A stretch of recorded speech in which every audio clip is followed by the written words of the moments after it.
हरियाणा की हर अपडेट के लिए बेल आइकन दबाएं और सब्सक्राइब करें STV हरियाणा न्यूज। नमस्कार, हरियाणा न्यूज पर आप देख रहे हैं फटाफट हरियाणा और मैं हूं आपके साथ संदीप निरंजन सरकार। चंडीगढ़ में हरियाणा निवास में सीएम मनोहर लाल की अध्यक्षता में नाबार्ड की बैठक हुई। बैठक में कृषि विभाग की योजनाओं के साथ सहकारिता विभाग की योजना पर भी चर्चा हुई। इस बैठक में सहकारिता मंत्री बनवारी लाल भी मौजूद रहे।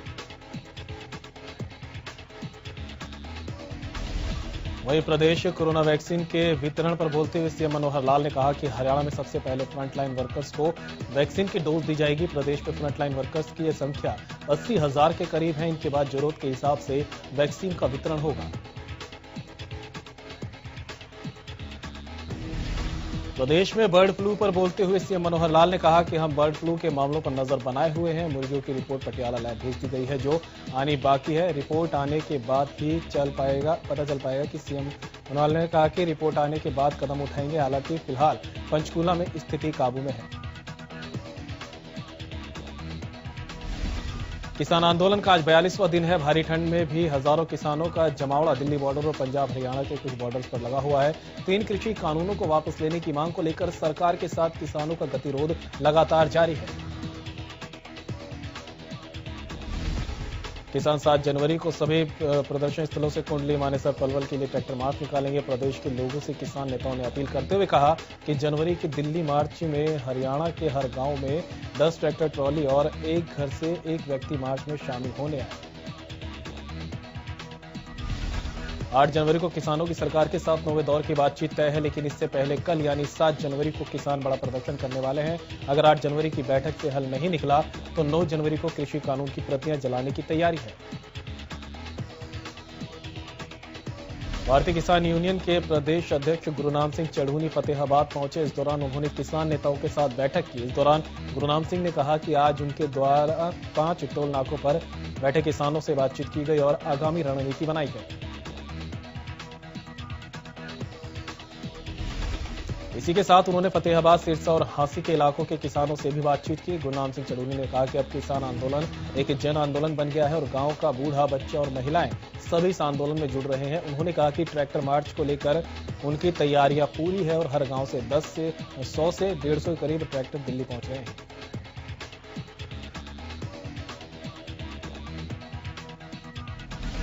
उन्होंने कहा कि प्रधानमंत्री नरेंद्र मोदी को किसानों की बात माननी चाहिए। उन्होंने कहा कि किसान की लड़ाई में प्रकृति उनके साथ है। किसान नेता ने कहा कि आगामी पंचायत चुनाव में भी जिन लोगों के द्वारा किसान आंदोलन में साथ नहीं दिया गया, किसान उनका बहिष्कार करेंगे। किसान नेता राकेश टिकैत द्वारा चंडीगढ़ घेरने के बयान पर गुरुनाम सिंह चढ़ूनी ने कहा कि अब इस तरह का कोई भी कार्यक्रम नहीं है। फिलहाल वे अपना दिल्ली में ही विरोध प्रदर्शन जारी रखेंगे।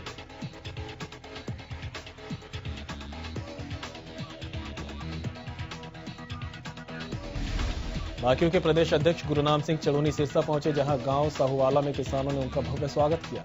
चढ़ूनी ने इस दौरान कहा कि मैं सिरसा की धरती पर आकर खुद को भाग्यशाली मानता हूं, क्योंकि यहां के लोग सेवा के माध्यम से लगातार इस आंदोलन में आहुति डाल रहे हैं। कुछ देर बाद चढ़ूनी खुइया मलकाना टोल प्लाजा के लिए रवाना हुए। गुरुनाम सिंह चढ़ूनी ने इस दौरान कहा कि सरकार के साथ 8 दौर की बैठक हो चुकी है, लेकिन सरकार जिद पर अड़ी है। सरकार को एक बार सोचना चाहिए, क्योंकि लाखों किसान ठंड और बारिश के मौसम में सड़कों पर बैठे हैं।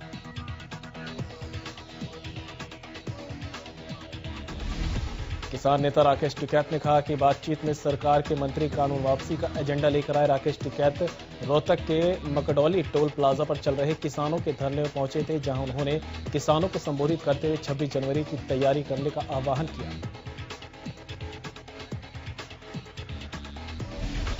कृषि कानून वापस लेने की मांग को लेकर किसान 42 दिनों से बॉर्डर पर डटे हैं। अपनी मांगें पूरी करवाने के लिए किसानों ने नई रणनीति तैयार की है। दरअसल हरियाणा के किसान संगठनों ने टेकरी बॉर्डर पर प्रेस कॉन्फ्रेंस की। इस दौरान हर घर से एक व्यक्ति को आंदोलन में शामिल करने की तैयारी की गई और हर एक गांव से 10 ट्रैक्टर ट्रॉली आंदोलन में शामिल होंगे।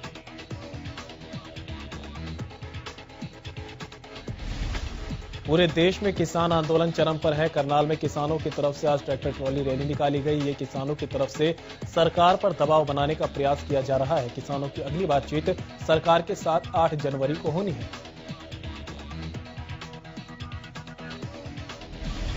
कृषि कानूनों को रद्द कराने की मांग को लेकर किसान दिल्ली की सीमाओं पर डटे हुए हैं। इस बीच ग्रामीण क्षेत्रों में किसानों ने जेजेपी और बीजेपी नेताओं का विरोध किया। दरअसल किसानों ने ग्रामीण क्षेत्रों के कई गांवों में बीजेपी और जेजेपी नेताओं के प्रवेश पर रोक लगाई हुई है और ग्रामीणों द्वारा गांवों में बोर्ड भी लगाए गए हैं। फरीदाबाद एनआईटी से कांग्रेस विधायक नीरज शर्मा ने प्रेस कॉन्फ्रेंस की, जहां नीरज शर्मा ने बीजेपी सरकार पर जमकर निशाना साधा।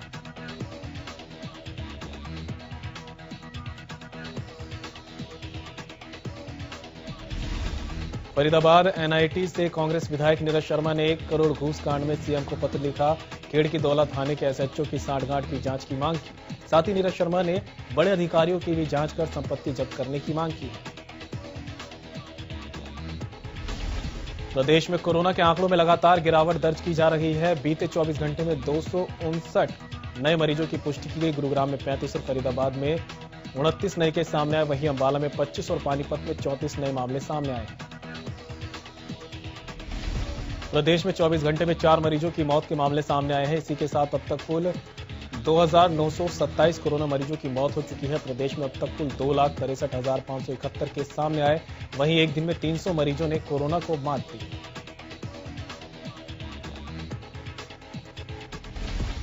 प्रदेश में भले ही कोरोना के मामलों में गिरावट देखी जा रही हो, लेकिन अब कोरोना के नए स्ट्रेन के मामले आने से परेशानी बढ़ गई है। करनाल में एक स्ट्रेन से पॉजिटिव 2 लोग मिले हैं। इन दोनों लोगों में एक पिछले दिनों ब्रिटेन से वापस लौटा था। ये व्यक्ति अपने परिवार के 6 सदस्यों के साथ ब्रिटेन से आया था। वहीं दूसरा व्यक्ति एक हवालाती है। उसे सोनीपत से गिरफ्तार करके करनाल जेल लाया गया था, जहां टेस्ट होने पर उसमें कोरोना के नए स्ट्रेन की पुष्टि की गई। स्वास्थ्य विभाग लगातार उन लोगों पर ट्रेस कर रहा है जो दिसंबर के महीने में अमेरिका और ब्रिटेन से आए हैं। अब तक स्वास्थ्य विभाग करीबन 106 लोगों को ट्रेस करके उनका कोरोना टेस्ट करवा चुका है। रेवाड़ी के एक युवक ने कोरोना के स्ट्रेन की पुष्टि की गई है। नए स्ट्रेन का मरीज मिलने से स्वास्थ्य विभाग अलर्ट हो गया। मरीज को फिलहाल अस्पताल में आइसोलेट किया गया। इसी के साथ स्वास्थ्य विभाग मरीज के संपर्क में आए लोगों की भी जांच कर रहा है।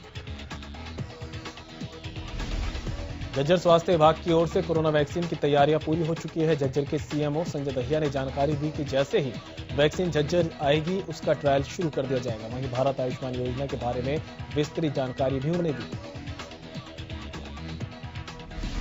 प्रदेश में कोविड-19 वैक्सीन को सफलता से सभी तक पहुंचाने के लिए 7 जनवरी से ड्राई रन शुरू किया जाएगा। सभी जिलों में 3 शहरी और 3 ग्रामीण स्थानों पर यह ड्राई रन सुबह 11 बजे से दोपहर 1 बजे तक होगा। गोहाना शहर को जाम से मुक्त बनाने के लिए गोहाना नगर परिषद अब रेहड़ी लगाने वालों को शहर से बाहर जगह देगा। इसके लिए नगर परिषद विभाग के अधिकारियों ने हुडा विभाग और मार्केट कमेटी से एनओसी की मांग की है।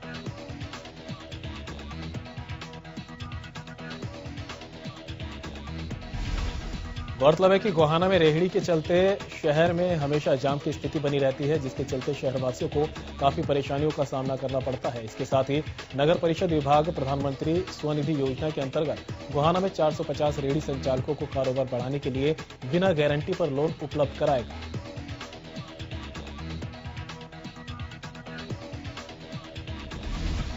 पंचकूला में मुर्गियों की मौत के बाद यमुनानगर में मुर्गी और अंडा व्यवसाय से जुड़े लोगों की चिंताएं बढ़ गई है। हालांकि पंचकूला में मुर्गियों की मौत की वजह का अभी खुलासा नहीं हो पाया। फिलहाल आशंकाओं के बीच यमुनानगर में अंडों और मुर्गियों की डिमांड में कमी देखी जा रही है। सिर्फ यमुनानगर में ही नहीं बल्कि पूरे प्रदेश में अंडे और मुर्गी की डिमांड में कमी आ गई है। उधर विशेषज्ञों का कहना है कि प्रदेश में मुर्गियों की मौत की असली वजहों का अभी तक खुलासा नहीं हुआ। बावजूद इसके मुर्गी पालकों को हिदायतें दी जा रही है।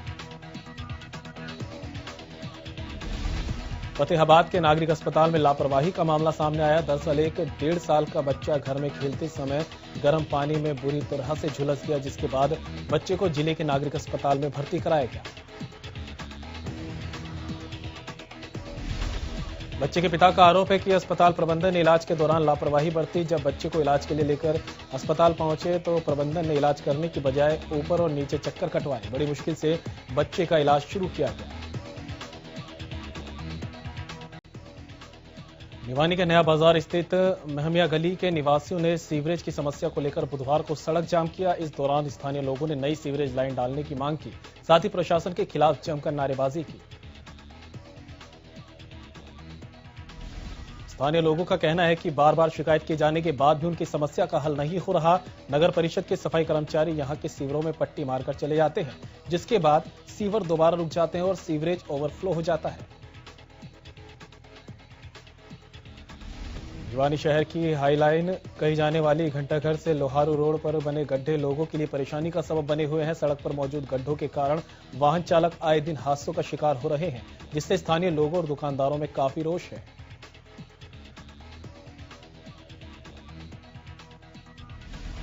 बता दें कि भिवानी के घंटाघर से लोहारू रोड भिवानी के सामान्य अस्पताल तक मरीजों को पहुंचाने के लिए मुख्य रास्ता है। इसके साथ ही शहर के सबसे व्यस्त और मुख्य मार्ग में से एक होने के बाद भी सड़क पर मौजूद गड्ढों की ओर किसी का ध्यान नहीं गया।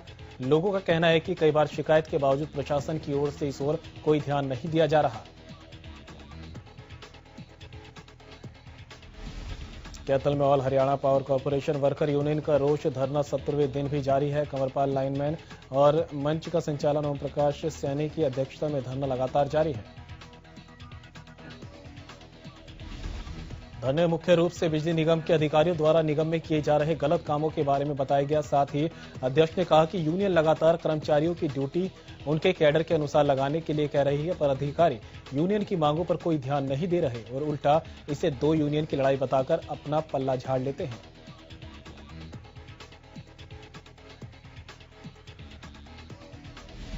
रोहतक के सांपला स्थित संस्कृति मॉडल सीनियर सेकेंडरी स्कूल में विद्यार्थी परीक्षा छोड़कर सड़क पर उतर आए और प्रिंसिपल के खिलाफ जमकर नारेबाजी की। साथ ही उन्होंने प्रिंसिपल का तबादला करने की मांग की है।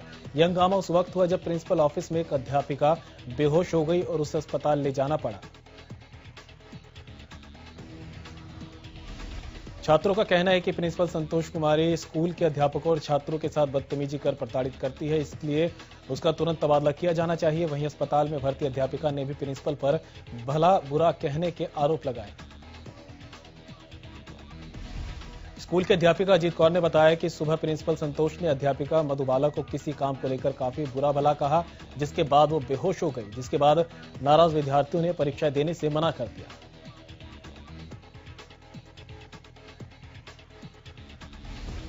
रोडवेज कर्मचारियों ने बुधवार को वर्कशॉप के गेट के सामने धरना प्रदर्शन किया। इस दौरान उन्होंने जीएम और ठेकेदार के खिलाफ जमकर नारेबाजी की। प्रदर्शनकारियों ने ठेकेदार और जीएम पर मिलीभगत कर ठेकारत कर्मचारियों को नौकरी पर रखने के लिए रिश्वत लेने का आरोप लगाया है। कैथल के लघु सचिवालय में बिजली कर्मचारियों ने ऑनलाइन ट्रांसफर पॉलिसी के विरोध में धरना प्रदर्शन किया। कर्मचारियों का कहना है कि वो सरकार की ऑनलाइन पॉलिसी का विरोध करते हैं।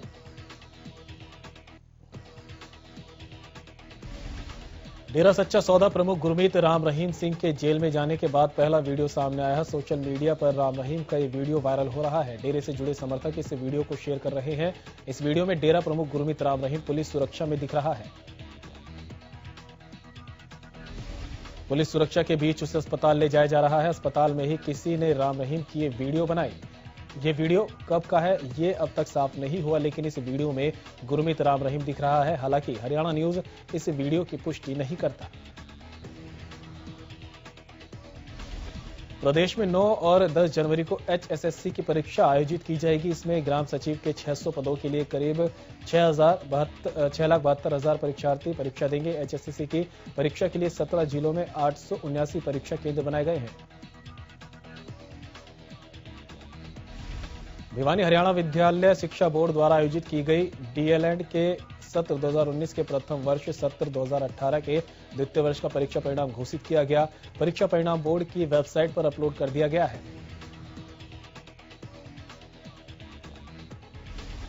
पानीपत में 2 महिलाओं ने बैंक में मौजूद एक शख्स के बैग से 41,000 रुपए चोरी कर लिए। चोरी का वीडियो CCTV में कैद हो गया।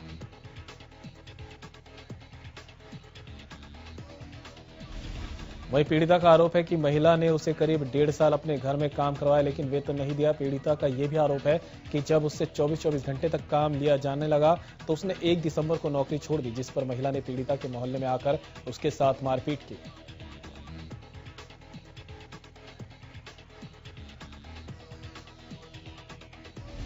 सोनीपत स्वास्थ्य विभाग की टीम ने लिंग जांच करने वाले एक निजी अल्ट्रासाउंड केंद्र पर छापेमारी की। इस दौरान 5 लोगों को गिरफ्तार किया गया, जिसमें राजस्थान के 2 लोग, सोनीपत के 2 मुंशी और एक महिला शामिल है, जो लिंग जांच करवाते थे।